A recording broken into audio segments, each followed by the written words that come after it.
Live from Dunamis Church, this is Today at Dunamis. Our question for you, will we survive the invasion from the south as the borders reopen for New South Wales and Victoria? I'm your co-host, Ed, and let's get our host in here, Shaun ED. Today, to talk life at Dunamis. Hello, good morning. Hello. Did you like that intro, Shaun?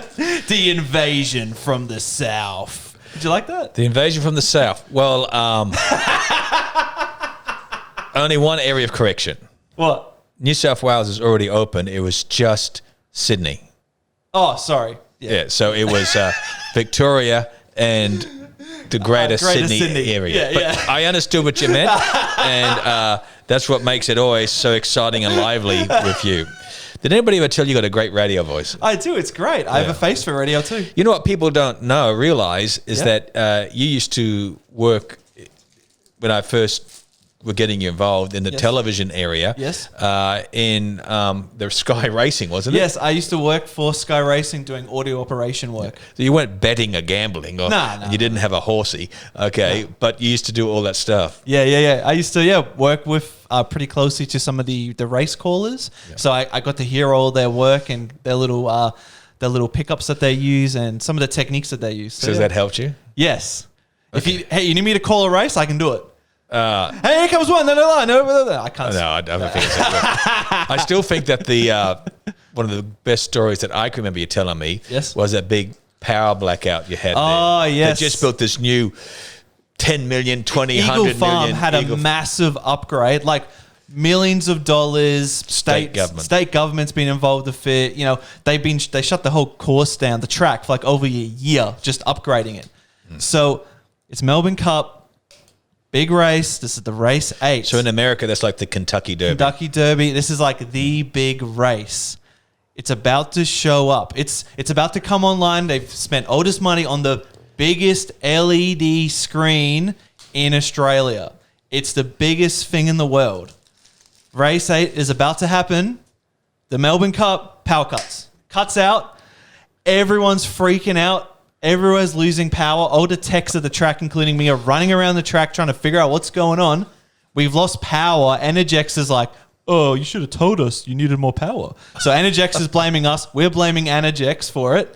And then, so how we were able to get some of the patrons to actually hear the Melbourne Cup was Sky Racing was broadcasting the race through their website app. And one of the Sky Racing guys had that app on their phone. We took the output from that. And from a golf buggy's power output, we powered 2 speakers and the audio was coming through the guy's mobile phone. So that's how we heard the race. We didn't see it. We heard it. Oh, and it was raining. So that was a really fun time. Wow. I bet you there's a lot of angry people. There was a lot of angry people. Oh, and people just slinging abuse at the Sky Racing people. And even though it was not our fault. Yeah. Wow. Well, good times. Thank the Lord, you're not in that place. Yes. So the worst stress we've had is, I think we were about to do it was during the shutdown we had, like 3-4 months. Yeah. And we're using the church auditorium like a studio. Yes. And it was the morning worship service. Oh, the audio just like turned itself off, like the input itself. Yeah, stopped. Input capture just stopped, and we had to delay the service. What was it, 30 minutes? Yeah. Yeah. Yeah, I remember that. The stress levels. Oh, hello, Erica. Sorry, you've been making some noise, so I've had your mic off. Yes, Erica, the problem is... Hey, we have a new camera for Erica. Erica Wilson. Erica Wilson. Okay. There's a comment. Okay. That's all. I can't see the Legend comment. Story. Thank you, Andrew. Oh, yeah, Legend good time. Is he one of your friends? I have no idea. Okay. I'm terrible with names. Sorry, Andrew. Okay. You won't budge? Ha ha ha. All right. You're very funny, Shaun. I appreciate your humor. Well, it's great being on, and we do so much prep work for this time. Yes. We spend weeks. No, not really. I enjoy this. This morning when I was out having a run, I was thinking, like, what are we going to talk about today? Well, there's always something to talk about. There's always something. And but next week we do have a guest. Yes. And Johanna, we're interviewing. She is from Japan. Japan, yes. And we'll be talking to her and hopefully her husband as well. Yeah. And they are pastors at a church in Tokyo. And it's a real rare thing, they're having churches in Japan. It's amazing. Yes. And I've known Johanna. Her parents were Finnish. Oh, there we go. I've got a... Thank you, Siri. Siri just come on there. Thank you, Siri. So in Japan. Okay, I don't know how that worked in there, so that's embarrassing. This will have to go down as one of our embarrassing moments. Yes, I'll make sure to clip it. Yeah. So what happened is her parents were missionaries from Finland in Japan. Must have been way, way, way back. Yeah, heaps ago. And do you remember, you would remember, when MacArthur took the surrender of Japan? Oh, yeah, I remember that. I was watching it live. When MacArthur took the surrender of Japan, he sent an urgent message, not only to American missions, but all missions. Yeah. And he said, Japan is open for the gospel. Send as many missionaries as you can. Because their emperor was the deity. Yeah. And he was defeated. Yeah. So they said, now is the time to send all the missionaries. Yeah. I think 10 went. Oh. Wow. And they wanted thousands. They wanted thousands, yeah. And how easy it is for us to be comfortable and forget. But anyhow, so Johanna's parents went as missionaries to Japan, and she was born there. And so she is a Finnish girl, raised totally Japanese, speaks Japanese, everything else except look. Oh, wow. So when I was the youth pastor and what they call the international pastors at a church here in our city called Garden City Christian Church with Sandra. Yes. Her parents looked to retire, which was, 88, 87, 88. Yeah. And they came to Australia to retire, believe it or not, because the Finnish Church of Australia was a large connecting, helping out those areas. And so she came over, and she came on staff for several years with Sandra and myself, working with what we call the internationals and helping out the area. And we left and went to America. And in that time, she'd gone back to Japan, and she'd married a lovely gentleman, and who is the leading, I think, Assemblies of God pastor over there in the church in Tokyo. They just got donated. You and I were talking to her online last week. They just got donated a property right up beside Mount Fuji. We saw them up there, where they're renovating as a prayer mountain area, so prayer. So it's very exciting in that area. So we'll be interviewing Johanna next week, which will be very interesting, especially to see what's been happening with the Olympics. Supposed to be there, not be there, and the big outbreaks of coronavirus. So it'll be interesting. I was looking at, before we go into some more spiritual stuff, I wanted to go through some current news, which is always of interest. Not that the people need us, but they get our opinion. Yes, that's the fun part. So for me, the biggest news that I saw in the last couple of days is this big investigation in regards to allegations towards the SAS, our Special Air Services, which are specialist forces. Yep. What I do understand, and I'm only what I've read, is there are 19 current or former soldiers in special forces. None of them are officers, who are undergoing investigation for criminal acts. Yeah. These soldiers will face possible prosecution and or the stripping of their medals. Now remember, they're allegations right now. Yeah, allegations right now. Okay. Seemingly, the allegation is that 39 Afghans from Afghanistan, made up of prisoners and civilians, were killed. I don't know how fully accurate it is, but it was things like where they said, for the new guy coming, they had to blood themselves and to shoot. We have a picture. Yes, if you got import 4, we got a picture, and that was from a clip on the ABC or something. So it's a very disheartening. Now that story in itself is very concerning, brutal. What I was most concerned about, did you know that over 30,000 Australian soldiers have served in Afghanistan during this thing? Dang, wow. And that's all with full honour and respect, and we still have some soldiers over there. Yes. But what makes me more disturbed in this story is that the head of the Australian War Memorial in Canberra, you ever been there? No. It's worth going to. Okay. The head of Australian War Memorial in Canberra, the boss, says that he wants to reflect the alleged war crimes of the Australian Special Forces by putting something up there of the allegation, what they've done. He said that people want to come and see it. I've never heard such rubbish in my entire life. Yeah. And I'm hoping that the Prime Minister will step in and tell that guy to pull his head in. Yeah, exactly. And because it's a sensitive situation right now. And I've seen a couple of pastors in our nation, some leading pastors or so forth, have said that it's brought they're disgusted with the investigation. Look, I think investigations have to be done. Yes. So I would disagree with these pastors, and they might not like me for it. But I think it should have been behind closed doors. Yeah. Because these are allegations. Yeah. These aren't proven. Yeah, exactly. And I think that they should have been kept quiet behind, not hidden, but investigated. Yes. But kept behind the doors and let it be dealt with due course. Yes, because now there's going to be social pressure to like, hey, get this done quicker, and then things might not get properly done. Checks and balances might not be correctly done. Well, to me is that they discredit so many. Yeah. And so already you have the Taliban. Yes. Who are making all these claims. Listen, let me tell you this, okay? Whatever these soldiers didn't do in these allegations is terrible, but it's nothing compared to what the Taliban has done. Yeah. It's horrible what they've been doing. And now the Chinese government's involved. Did you know that? Oh, really? Oh, making accusations towards Australian forces. You know, here's the thing, Ed. Yes. And I heard this said from World War II veterans and others. There are atrocities that are done in war. Yep. Every war. Yes. On both sides. On both sides. Yep. Whether it be the Vietnam War, whether it be the World War II or the Great War, whatever it is, there are atrocities that have been done. Yep. And it needs to be handled wisely and carefully in understanding the environment. Yes. And what gets me is that there are no officers, so-called, but it's the officers who were overworking them and sending them out so much. Yeah. And I think, you know, it's not a matter of just accusing some soldiers, but I think the buck goes all the way up through government as well. Yes. About how much they've committed or overcommitted these men and women. Yeah. Because I don't know exactly the breakdown, but it's something we need to pray for in the areas. Yes. And but you know, in every war there's atrocities. Oh yeah. War's not good. Well, there's an old story that goes back to what we call the Boer War. Yeah. You know what the Boer War was? No. Just before World War I. And the Boer War was England, United Kingdom, were fighting Afrikaans. Yeah. We know some people who have Afrikaan heritage. Yes. And it was a terrible, terrible, brutal war. And there was an Australian officer called Breaker Morant. Yeah. Have you heard of Breaker Morant? Nope. There's an old movie which is very good on Breaker Morant.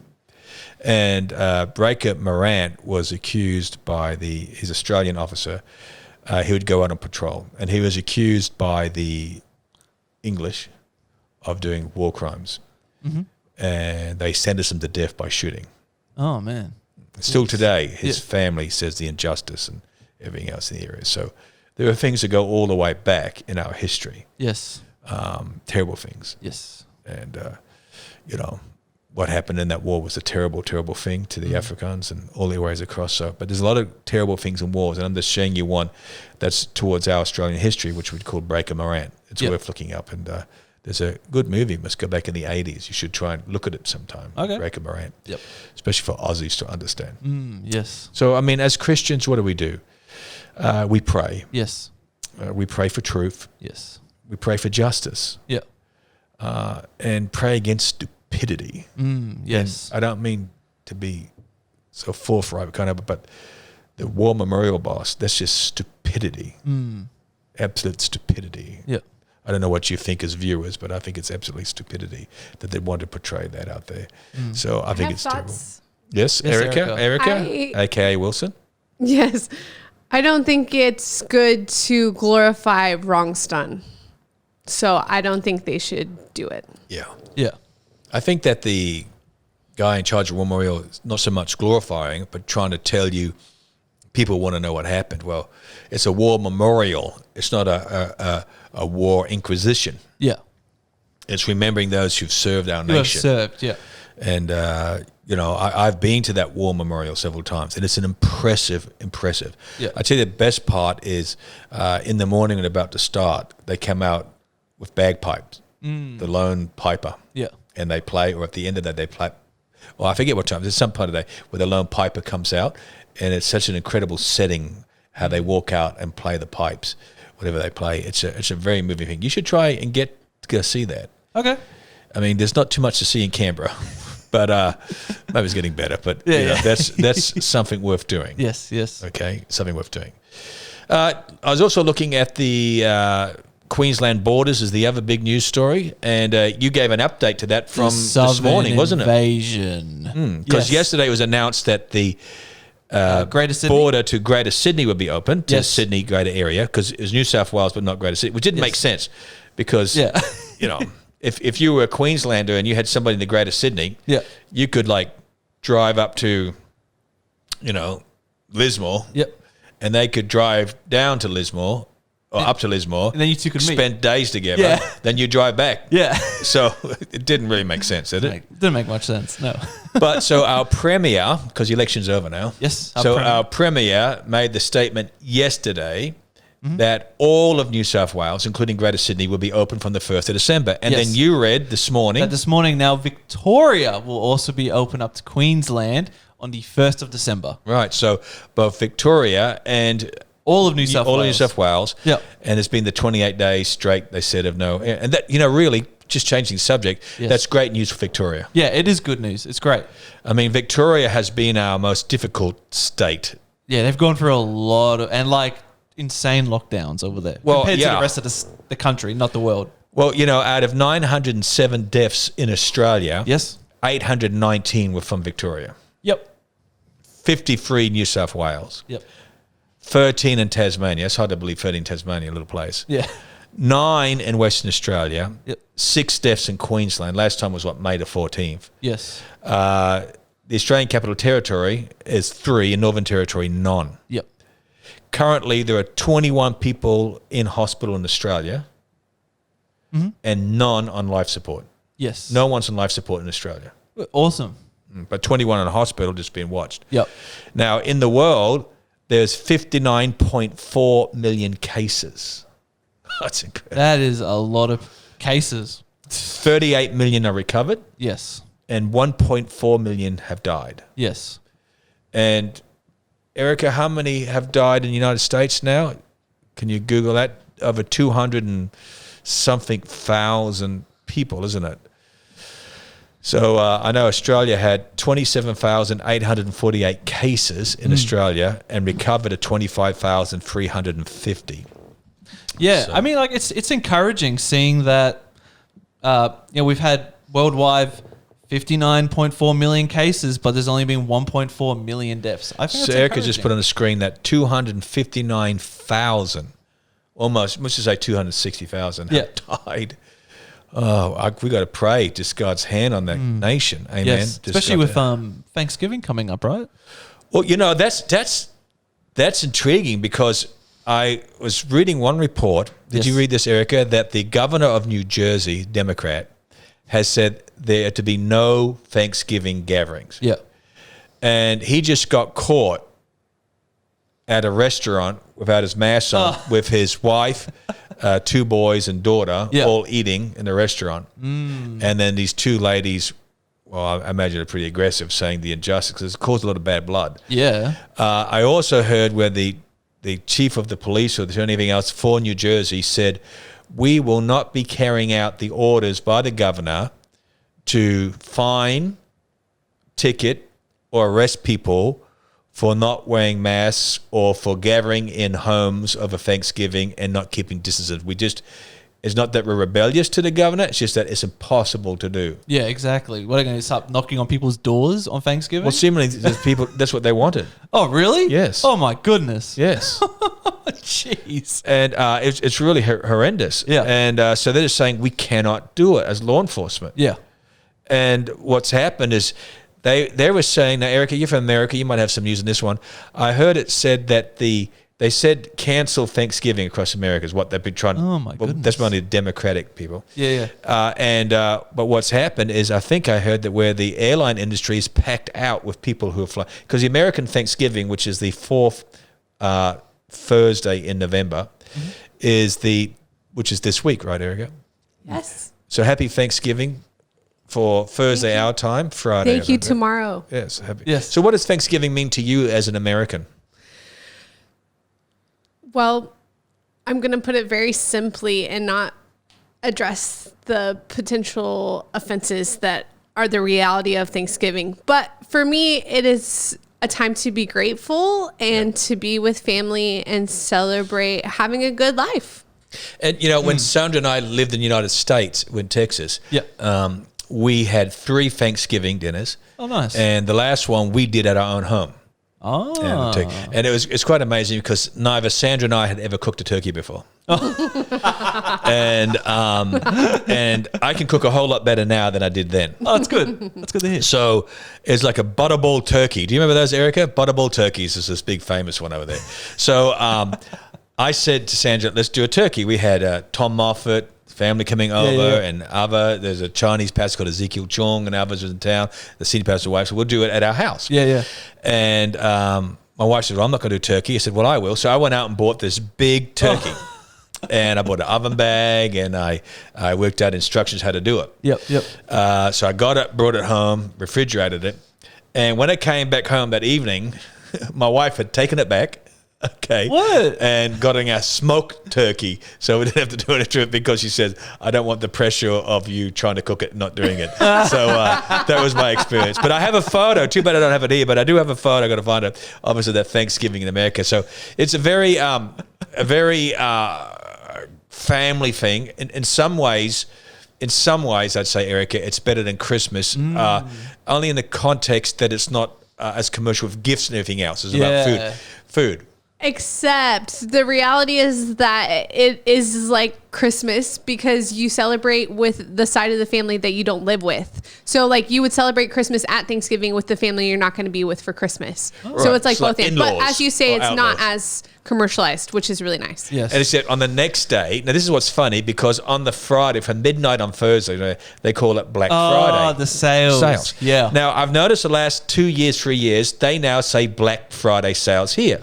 Yeah. Have you heard I've that, been getting Em? heaps of emails on like Australian Black Friday. electronic stores doing Black Friday sales. yeah, which is so weird. Yeah. Now, Erica and I understand it. Yes. And I remember when I brought it up last year and I said to the church, this is connected towards to Thanksgiving. Yeah.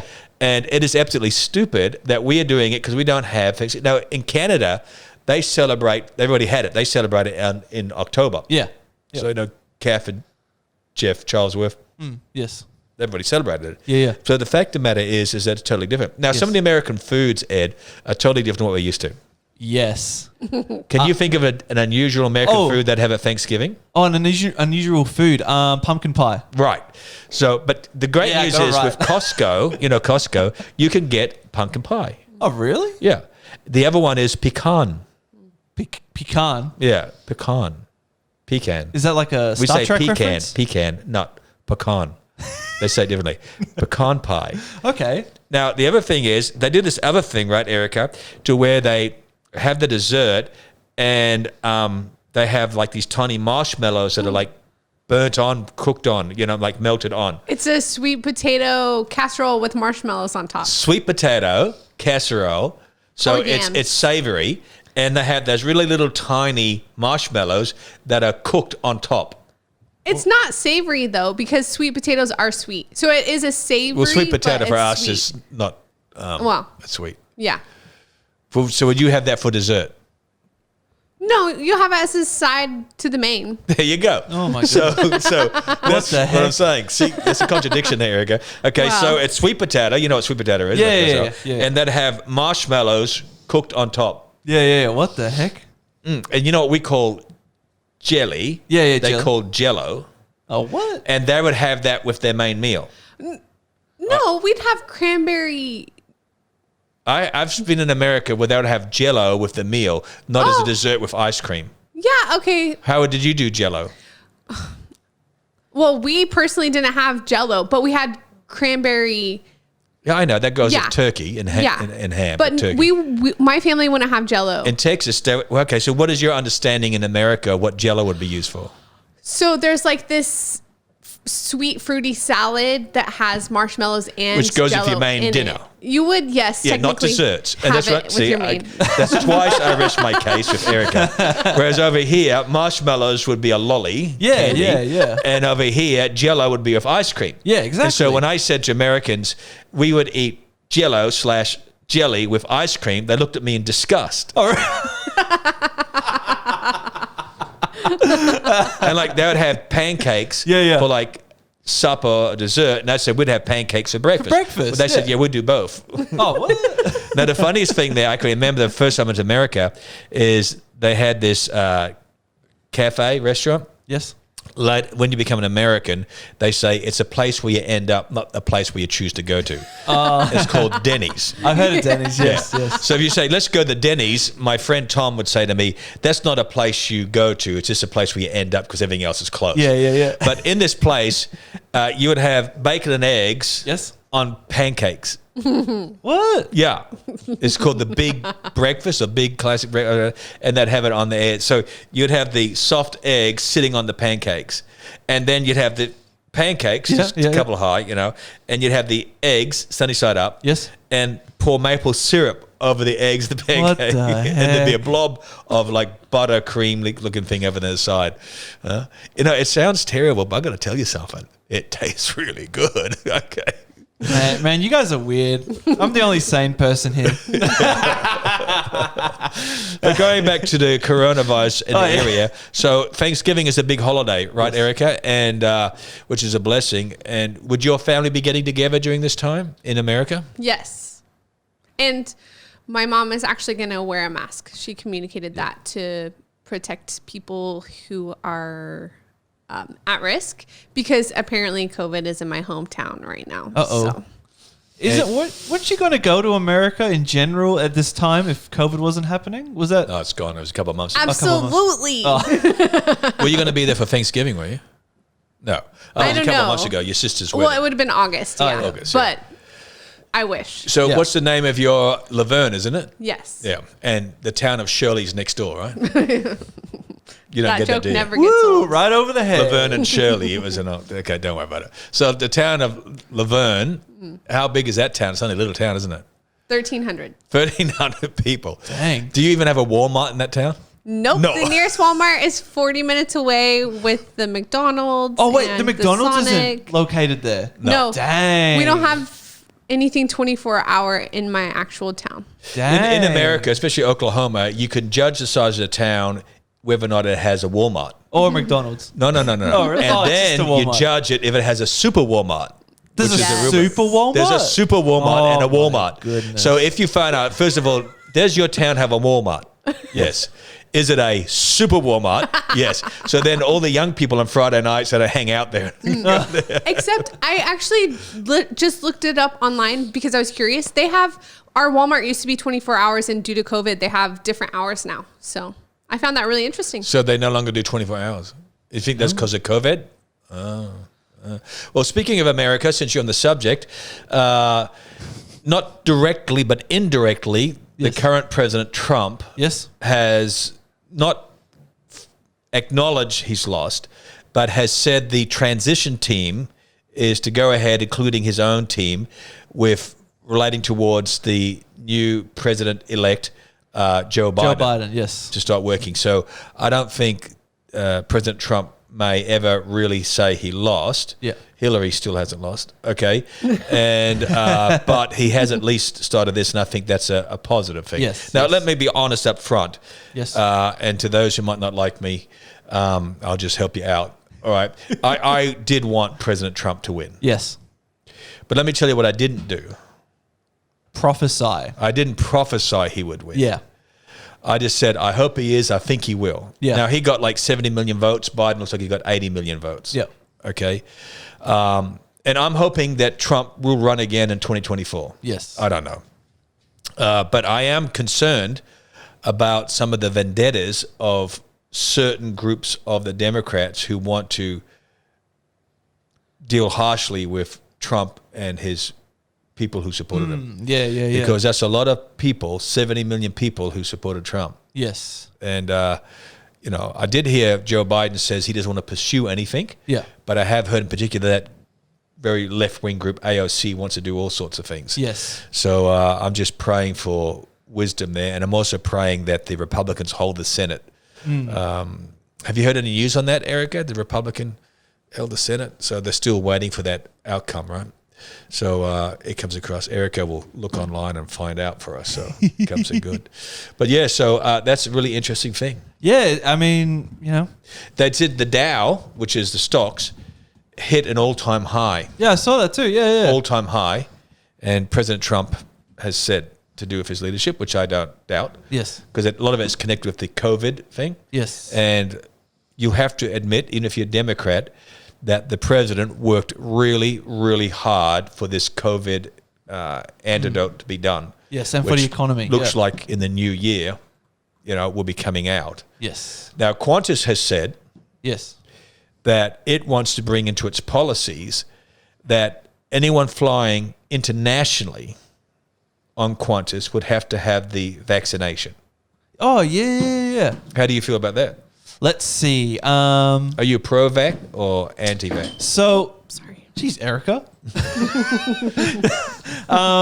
So I think vaccines are good, but at the rate it's being made at, not that I don't have confidence in it, but when I see Mr. Bill Gates funding it, and I think no, you're not into that conspiracy. I might be a little bit into it, but look, I'm gonna get it. I'm gonna get it. Don't worry. Well, I'm not going to get it straight unless away. I need to get it. Well, yeah. It's like the flu shot. I don't take it. I had to take it because I couldn't visit Sandra's mum without it. Yeah. So if it means I can't fly, then I'd take it. Yes. And I certainly think it's good that people coming from other countries have to have it to fly in. I think that's positive for us. Yes. But it's up to the individuals. Hey, what if there's microchips in it, Shaun? Well, it just depends on what your eschatology is, son. So I'm not too scared about that. Okay. So what if they start brain controlling you? Huh? Whatever. Okay.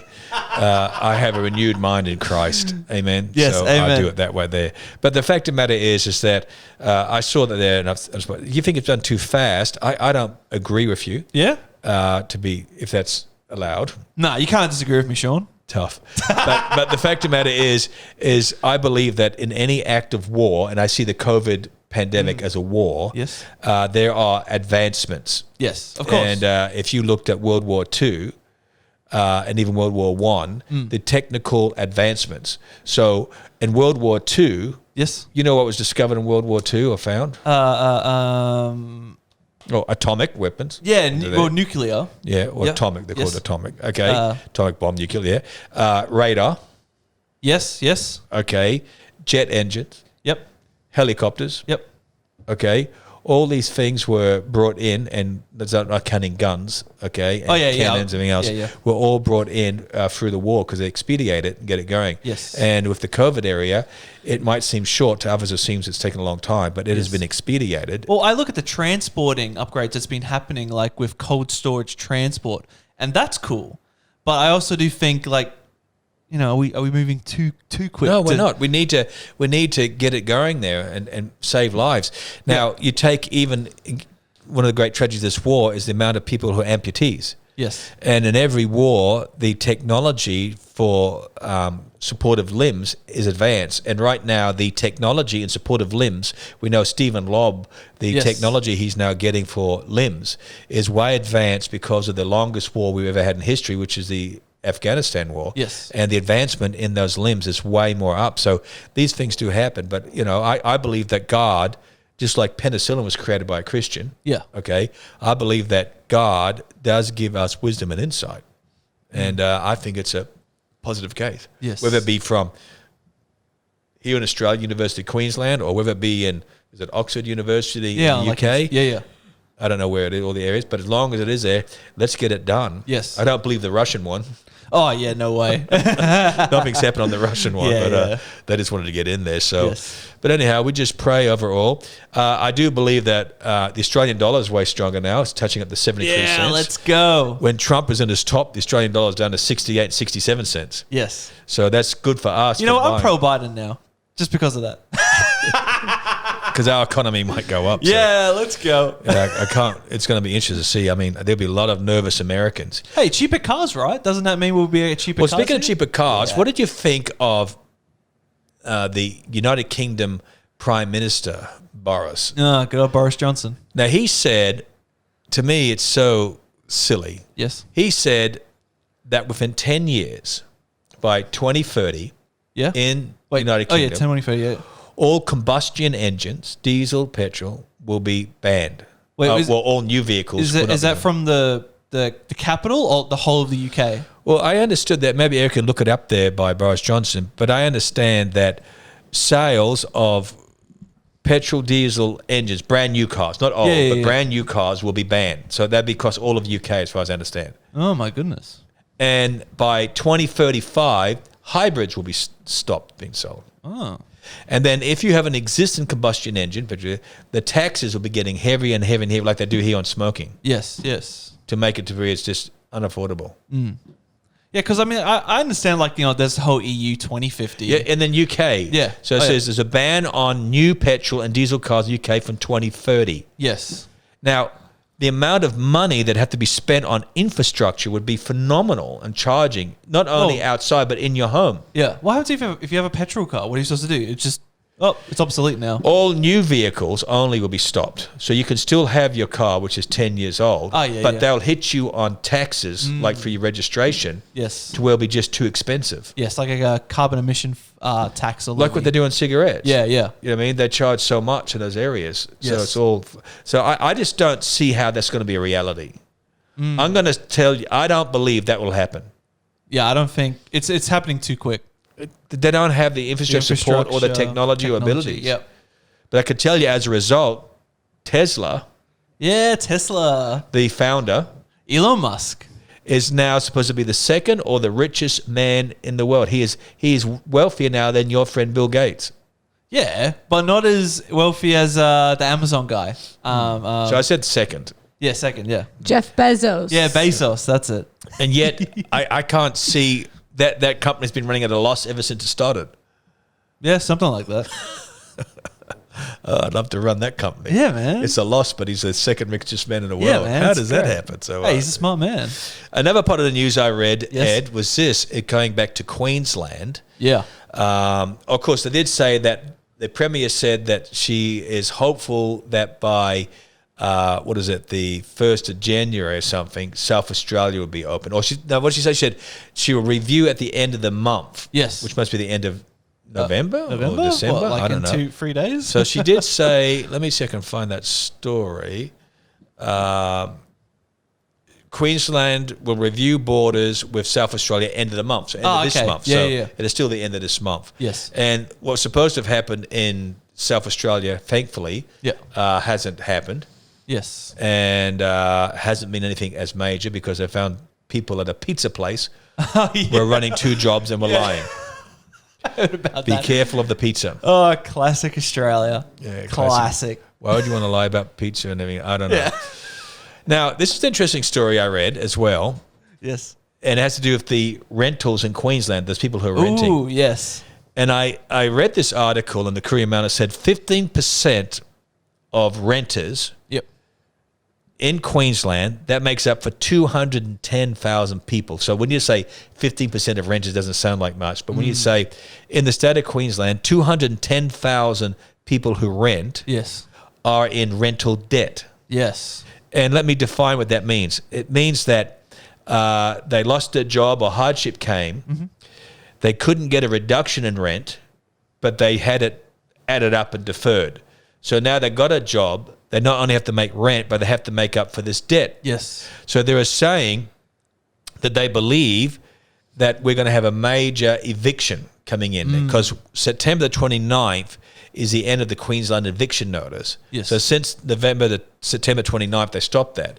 So now there could be court cases or things going on to try and evict. Yes. So these people who are behind are asking the state and federal government to pay the debt. I don't see that happening. I don't see that happening under Queensland's in LNT. so much debt, you might as well call it Queensland, New York. You know what I mean? This is bad. I don't think anything could be as hard as New York's debt, but I mean, Yes. but we're in debt. We're not bankrupt like New York, but we're in debt. But the fact of the matter is that that's one of the hardships we don't hear about, isn't it? Yes. So what I'm saying too is, well, what's happening on the mortgage areas? Oh, yeah. So forget about landlords. What about mortgage? People who are behind in their mortgage. Yeah. So that would have to be rather huge. Yes. I don't know if you have debt, change your budget, work it out, find someone who can budget for you. This is not the time to be greatly spending on expensive things and having fun. This is a time to prepare for next year. Well, yeah, just be wise. Be wise, yeah. One more thing in news. Yes. Queenslander. Yeah, Queensland. Yeah. Take that, New South Wales. Down Okay. the Blues. So New South Wales media Yes. and coach of New South Wales Yes. stated that this Queensland State of Origin football team Yes.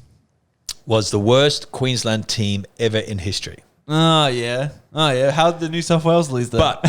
But the worst Queensland team in history just defeated New South Wales 2-1. Exactly. So if we're the worst Queensland team in history, wouldn't that have to make them the worst New South Wales team in history? Yep. Because the worst Queensland team in history just defeated New South Wales. Exactly. So the first game was in Adelaide, South Australia. Why we're in Adelaide, I don't know. They don't play the game. And Queensland won that 18-14. Yeah, let's go. The second game was in Sydney. We lost that. Pretty good loss by 14 or 24 there, 34-10. Yes. But then back here at home. Yeah. Now, let's be honest. I think the Premier is a bit naughty here. Yes. The afternoon, the day before, so 4 o'clock on Tuesday before the game on Wednesday night, Yep. she lifts the restrictions so you could have a full house. It was Full just house. short of 50,000. Yes. 50,000 were there. Yeah. And Queensland won by 20-14. Major upset. Yes. Wayne Bennett, of course, is a champion. Okay. I mean, you think Kevy Walters is now the Broncos coach. Yep. Kevy Walters took over from Mal Meninga for 2 years as the Queensland coach, and he lost both seasons. So Nice. Wayne Bennett comes in, and probably Kevy Walters said, "Phew, I'm glad I'm not the coach because it's the worst team ever." Yeah. Bennett does his stuff, wins, Yep. and Kevy Walters is now Broncos coach. We are in serious trouble, Broncos. Yes. I hope I'm wrong. But Yes. don't forget, Broncos, for the first time ever in its history, got the wooden spoon Oh. this last season. So the good news is you can't go any lower. Yes. I suppose except do it 2 years in a row. 2 years I in a pray it's row. not so. Yeah. But tell me it's not so, Ed. Tell me it's not so. Sean will make it through this. You know, I believe our God can move a mountain. He can move our football team. Yeah. Well, this is sort of the news that's been happening just in the last week or so, which Yes. is quite interesting. And I just finished my series on Sunday morning Yes. on small choices. Yes. It was very good. Good series. Is it okay? I liked it. It was good. What was one thing you liked of it? One of my favorite parts of Small Choices would have to Thanks, Erica. be the story of stay. The small choice of being able to stay when you want to go, but instead you choose to stay. Yeah. Yeah. I'm not explaining it very well. Well, I agree, and, Yeah. and that's where God's saying, "Stay and trust me." Yes.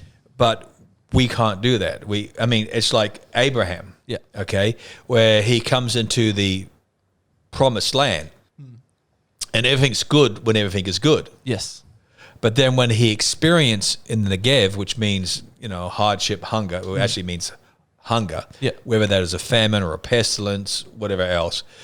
But the minute he experiences the hardship, he doesn't stay, he goes. He goes, yeah. And isn't that just the point sometimes as Christians or in regards to commitment? As long as everything is working out for us, we're fine and we're loyal. Yes, yes. But the minute that we find it doesn't work out, we go. And that happens in marriages as well. yes, yes. So we work with marriages and we think like, okay, everything's okay. But then the minute the marriage has its troubles, and every marriage will have its challenge. Yes. What? There's no such thing as a perfect marriage? What? There is a perfect marriage. There's a marriage of Christ, the Yes. groom, and Yes. the church, the bride. Ah. It's a perfect marriage. That's good. Yeah, I agree with that. Yes. No, it's true. It's funny. I mean, I think you said it on the pulpit a couple of times that you have a pretty perfect wife. Yes. The problem is not my wife. The problem is me. Oh, And I can assure you, it's me. I'm a tough bunny. Okay. Tough bunny? Yeah, a tough bunny. okay. Well, the bunny sounds soft. Yeah, you do know have what pretty I mean? big ears. But she has big ears. But the fact of the matter is that she's a great wife. I'm Oh, that's blessed. good. So I'm very blessed Yes. that she is my wife, and I'm blessed that we have. Oh, Erica was going to say something there. Yes, your sermons aren't just you preaching on Sunday, but I think Josiah and Andreas have both reminded me about my small choices over the course of this series. So it's making an impact. It's been all of us, you know what I mean? And like I was just saying to Josiah, we're just sharing about things. And Josiah, I was really proud of him. He was transparent just to say, you know, what he found difficult growing up in the pastor's house, you know. And like I said to him, there is no perfect father. There is no perfect. The only one who is perfect is Christ. Yes. And you like to think that as a father that you have done everything above and beyond. And there is no perfect dad. Yes. And I've always tried to balance ministry with being a father. Yes. And I know there are times when I was too busy, you know, although I tried not to, and I tried to, you know, do everything right in that area there. And that's just part of it. And you just pray the next generation does a different, and it's a different style today of generation. You know what I mean? I find parenting today is different to my day. Yes. And I'm sure that my mum would say parenting in her day is different today. Yes. And it doesn't mean I'm right and they're wrong. And it also doesn't mean that they're right and I'm wrong. But for me, I find that people's response to church today, to me, isn't as committed as it once was in my day. Yes. Now, I know people will defend it and justify and say, well, life is busy and kids can't handle 2 services and all that there. And I hear you. Yeah. But in my day, in my parents' day, it was we wanted to raise our kids in the house. Yeah. And again, I'm not saying I'm right, they're wrong. Okay? And they might say, well, you know, it was tough on us. Well, let's see the fruit of what you do then. I mean, the fruit will be what happens. Yes. Well, the kids, because I find out that, you know, a parent may well have been raised in the house of God and had the commitment. Yeah. But I've seen several cases already where they have been slack in being a part of the house of God, and the kids didn't have the depth of a relationship to grow up. So I have a different view. And I'm not saying I'm right and they're wrong. I'm just saying I'm entitled to my view. Yes. But I'm not entitled to force my view on others. Yes. But I am entitled to my view. Yes.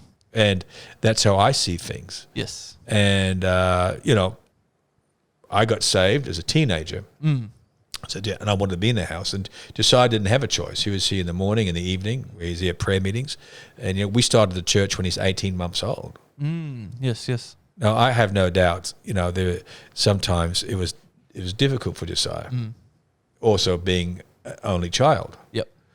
But I also believe he had some blessings. Yes. He traveled the world. Yes. No sibling rival. No sibling rivalry. That's exactly right. Okay. And I can tell him that he's my favorite son. Yep.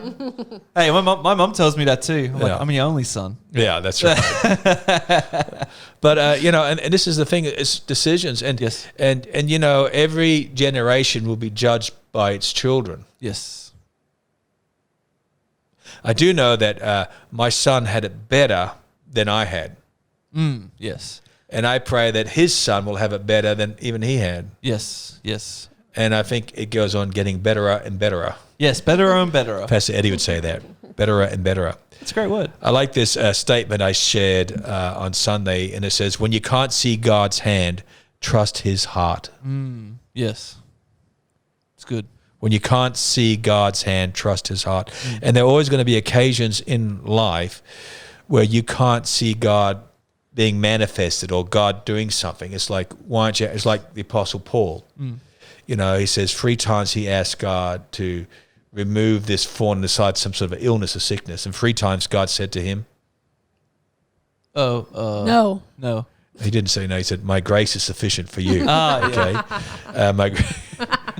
see, different generation in the Bible. Okay, my grace is sufficient for you. Yeah. Yes. And then Paul says, "So I have now decided, having God saying grace and not healing, that I will now use these things for your glory." Now, someone said to me, "Well." One time I was talking to a pastor's kid, and they said to me, "Well, you know, then I would have done business." Well, you know, there were more children neglected by the parent who's a business person than necessarily the parent who is a pastor. Yeah. So to think that if I was a business person, there'd be less neglect. You know, we miss it all the time. So there's a balance in every area, isn't there? Yeah. But when you can't see God's hand, trust his heart. And then when you do go through these moments, it brings you closer. For example, what brought me to God was the abuse and violence of my dad. What brought you to God? It would have to be it would have to be a more confidence, not confidence, a more secureness in who I am. So are you saying that your finding Christ was because it enabled you to find an identity? Is that more so? A combination of identity and paranoia. Because I grew Define. up. Well, I grew up very confused. I didn't understand a lot of things. Every young person is confused. Yeah, confused. But I mean, some still are. Hey, Erica. But I mean, like, it comes in. Well, I mean, like, I'm pretty sure I had a learning disability growing up. I was in the special ed classes. Really? Yeah, I was in special ed classes. I needed. You never would have guessed that. Yeah, right. No, I'm serious. I never would have guessed that. Oh. That's a thank you. compliment, not an insult. But you see, that's because, like, you know, to me, you know, it might sound like I'm a bit all huffy puffy, but it's like sometimes I literally have to rest on God just to be able to get through some stuff. I really like what you've been sharing about these past couple of sermons. It's really like strengthened my faith in the ability to not to, like, you know, don't lean on your own understanding, but be transformed by the renewing of your mind. And instead of like being paranoid about the future or regret in the past, it's like, nope, I take captive these thoughts. All you, God. All you, God. That's it. All you. No more negative thoughts. No more what ifs. God. Wow. That's it. So how old were you when you got born again? Geez, it would have been, it was kids camp 06. So that would have been, geez. Well, that's 14 years ago. Yeah. So how old are you now? I'm 26. 26. So what are you, about 12? Yeah, about 12, yeah. So at 12 years of age, you came to find Christ. Yes. And what you got here because of your mother or on your own? Yeah, mum needed a place for my sister and I to, I guess, kind of get out of the house, so to speak. Okay. Yeah. So was your mum on a spiritual journey as well, or she just wanted to get you out of the house? No, she's ex-Catholic. She was ex-Catholic. Well, she was Catholic. Yeah, she was Catholic at one point in her life, went away, and she just needed to find a safe place where she could take, you know, the kids away. So why was she needing a safe place? Well, you know, Dad would come home drunk. Okay, so you had a similar sort of situation as me. Okay. Oh, no wonder we're connected. Yeah. Because, you know, many people struggle to trust God fully because they want a logical or a rational approach to life. Yes. You know, and they're looking for something scientific or something verifiable or something that is consistent that can support their faith, like a science or something, you know what I mean? But by its very nature, Ed, faith requires trust in something or in someone that's not always predictable or understandable by human standards. Yes. And True. if you try to put faith into the box of reason, it doesn't add up. Exactly. Yeah, it does. It doesn't happen there. So when you can't see God's hand, you got to trust his heart. That's a big thing. That's faith. You know, the Bible says in Hebrews 11:6, for without faith, it is what? Impossible to please God. Yep. So if we want to be pleasing to God, we're going to have faith. And to have faith, we're going to have to let go of the branch and trust God. And, and that's easier said than done. Yep. Big time. But sometimes those terrible things we go through is what brings us to God. Yes. Yes, it's true. I mean, like Josiah, I always said to Sandra, through our marriage and walk with God, we've protected him from the abuses of alcohol, but he still needs a salvation story. Because he can't know Jesus through the faith of mom and dad. He has to know Jesus himself. Yep. And he should pray, God, I pray that when he finds you, that it wouldn't be very hard, that he'll be open to hear you. What about you, Erica? How did you find God? So I was 7 and I was going to a Christian private school because my parents sent me to a Christian private school, which is excellent. And we were in chapel on a Wednesday morning. We had chapel every Wednesday, and there was a special guest in, and I don't remember what he talked about, but at the very end, he did an altar call and talked about John 3:16 and how God so loved the world that he gave his only son. And that really impacted me. But the crazy thing is, I accepted Jesus into my heart, but he didn't ask if anyone responded. So I kept it quiet for like a week until I saw one of the teachers who also went to our church, and I told her, and then she started telling everyone, and I was like, oh, okay. I was a bit embarrassed, but yeah, it was cool. Well, I understand. And you still like that today. You don't want things blurted out. You get embarrassed. You want to make sure that you're in control of it. Yes. I understand that. Thank you. So in reference towards, what are you laughing at? But nothing. In reference towards salvation. Well, I mean, we might get older, but we still have those intricacies about us. That are of course. And the fact of the matter is that, well, that's a great, so that's a real, so did you have to do a fresh commitment? I mean, like Josiah made a decision when he's very young, but he had to come to a place when he's old in his teenage, 15 or 16. See, I wouldn't let Josiah get baptized until he was 15 or 16. Yeah. Because kids get baptized at 6, 7, 8, and I'm not a big supporter of that. Yeah. Because I believe that's under mum and dad's faith and covering. And so, look, they made a decision. Let them get to that fresh place through youth, something else, to where when they get baptized, they do it, because I'm sick of this second baptisms and third baptisms. Just the one I only ever had one baptism. Yes. So for me, it wasn't that I ever walked away from Christ, but it was more that I was a goody two-shoes. So I kind of, at one point, took the route of being religious instead of having as much of a relationship with Christ. So I had to come back to knowing him instead of just doing the right things, as per se. She said goody two-shoes religious, so you linked that together? In my case, it was. So like what? Were you condescending, judgmental? No. Like what? It's more like I was, no matter the journey my friends were on, I was always the one who knew God. Okay, that's a good thing. Yeah, it is, but it was often misinterpreted. But I also, because I was one of the only ones who would still know Christ, I would be extreme. And like, why would you do that? Like, we're not supposed to do that. So I was a bit extreme and extra. Yeah. Wow, that's interesting. And I was sharing about Thomas on Sunday. Yep. The disciple. And, there are only 12 verses in the Bible that mention Thomas. Yes. And we have labeled Thomas purely as Doubting Thomas. Doubting Thomas. And the problem was not that he didn't believe in Jesus, he just couldn't believe Jesus. Yes. Now, he believed in Jesus. You say, what's the difference? Well, he believed in Jesus, but he didn't believe Jesus when he said, on the third day I rose again from the grave. So when he faced the death of Christ, he said, at least I can touch him and see it. I'm not going to believe it. But I told people that you shouldn't be discouraged because you're in a place of doubt. Because there's a great opportunity for recovery. Yes. And we saw that with Thomas, because he ended up going as a missionary. We call it, the word apostle is where we get our Latin word missionary from. So when you read your Bible and it says Paul's missionary's journey, it's actually an incorrect translation. That's for Latin. It should be Paul's apostolic journeys. Okay. And so he went out as an apostle. Apostle means one who had the laying of the hands and sent out bearing fruit. Yeah. So he went out to what we'd call today India. Yeah. And he preached the gospel.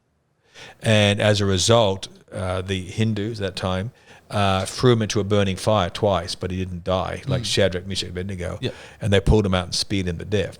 And still today, you heard me say, there are people I've met from India. Still today, there's one guy who used to be on staff, it's called Ashley Thomas. Yeah. He's Indian, but his last name is Thomas. Yes. So I knew straight away when I met him that somewhere, thousands of years ago, or whatever else, there are descendants in his family who got saved through Thomas. Yeah. And they took his name as their last name. It's a remarkable story. Yeah, it's awesome. I kind of feel jealous of that. Yeah. Answer. It sounds pretty good. So it's just amazing what can happen. Yes. So people will have doubt. Yes. I think we've seen a lot of doubt during this coronavirus. Yep. I think there are a lot in the United States of America that are experiencing doubt as Christians Yes. because the election outcome hasn't come. And it goes back to the old question, did God cause President Trump not to win? Or did God not cause President Trump to win? What's the truth? What's the answer? Oh, no. What is it, Shaun? Well, what is it, that's Shaun? what I'm saying, because What is people it? were praying and that, and I saw one guy put on Facebook, Christian brother in America. Yeah. He said, I'm not going to argue with you. This is his Facebook post. I'm not going to argue with you. God told me President Trump will win the election. I will not discuss it with you. I'm just telling you what God told me. Oh, yeah. He's a nice guy. Yeah. But I haven't seen him address that statement he put on there. So the question is, did God tell him a lie? Did he misunderstand? Well, obviously God doesn't lie. Yeah. So the problem is, so many times in the emotions, Erica's sneezing there. God Thanks, bless you, Erica. Erica. God bless. Erica is all rugged up with jackets and everything else, and you and I are just dressed here like this. Yeah. Shirts on. Yeah. Well, thankfully. Yeah. Okay. But the fact of the matter is that I think, to me, I actually get asked, why did God allow this? Why did God cause this? And, Ed, I've said this. People have been arguing for centuries, for 1,000 years. Did God cause it? Is it what do we call it? Predestination. Oh, yeah. You know what I mean? So you read in Romans about predestination. Yes. Well, the extreme predestination is, I won't go and witness anyone about Jesus because God's already determined they're going to be saved, they're not saved. So nothing I said is going to make a difference. If someone's sick, needs healing, I'm not going to pray for healing because it's God's predetermined idea if they live or die. So I don't hold to predestination to that extreme. I believe predestination to me is like, I set a course out for my son, which would be most effective. I predetermined it. Yes. But it's up to him if he wants to go on that path. Yeah. So God's great gift is choice. So I can't answer you 100% to convince anyone God does or doesn't do it. But what I can tell you 100% is God will use the disappointments in your life, the storms in your life, for you to grow. Yep. I mean, what did you say? I think it was almost a month ago. You said, when something bad happens, God will give you two things. One, he was saving you from something bad, and two, he's got something better. Right. And that was a couple of months ago, I think I preached that one. Hey, you remember that one. I remember because it's still affecting me, Shaun. I'm still dwelling on it. Yeah, and so when you don't get an answer to prayer, and thank you for bringing it up, it normally would mean two things. One is God was protecting you, which you can't see. Yes. And two, God has something better. And but at the time it sounds terrible. It's like the parents saying, no, don't go down that path. Yeah. And that's the great difficulty. Yep. The great difficulty that God has in all areas. And so it comes back to one key word, trust. Will you trust God? And perhaps you're listening today here in Australia or in America or Japan or wherever you might be, in Asia or New Guinea, wherever our friends are, or Guatemala, wherever you are. And, maybe there's a set area where your heart was set on wanting God to do something. And Proverbs 13:12 says, hope deferred makes the heart grow sick. Yes.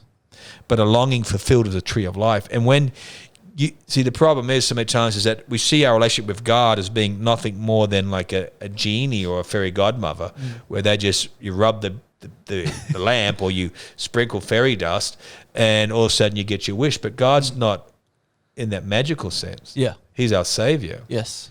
And these things are work for his good, because Paul says in Romans, all things work together for good to those who love him. Yeah.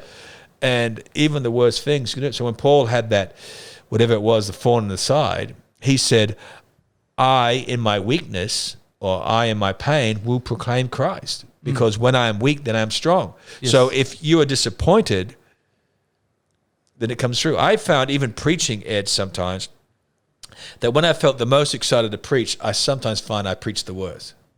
Oh. But when I least felt like preaching, if I had nothing, I found sometimes I was the best. Yeah, whenever we have a mountain of technical issues, I'm always like to the crew, you know what? Today's going to be a really good day.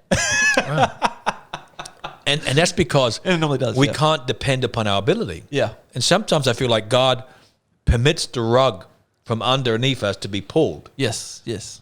so that we have to either trust him or give up. Yeah. But don't be fooled. There are tests. I believe that we get tested. Yes. Yep. The children of Israel are tested. I believe the disciples are tested. We will get tested in our faith and our walk. Isn't it like a G-Man quote? You're going through a trials. Crisis. Oh, crisis. Yeah, That's as it. we say, you're either in a crisis, coming out of a crisis, or going into a Going crisis. into one, yeah. But crisis is normal. Yes. Yes. Okay, so crisis is normal. Yeah. And you have to learn to deal with it and grow with it. So that's the key ingredient. Is we have to learn to deal with life, because it's in life that we learn to be overcomers. Yes. And why would we have scriptures about overcoming if we didn't have a battle? It's only in those areas. Yep. And God wants us to be victorious. He wants us to live in a way that just brings him honor and praise. And I think that's really, really exciting and really needed in our lives and our walk, don't you think? Oh yeah, big time. So it all comes across there. There's a quote I put up on my Facebook today, and I liked it from several weeks back.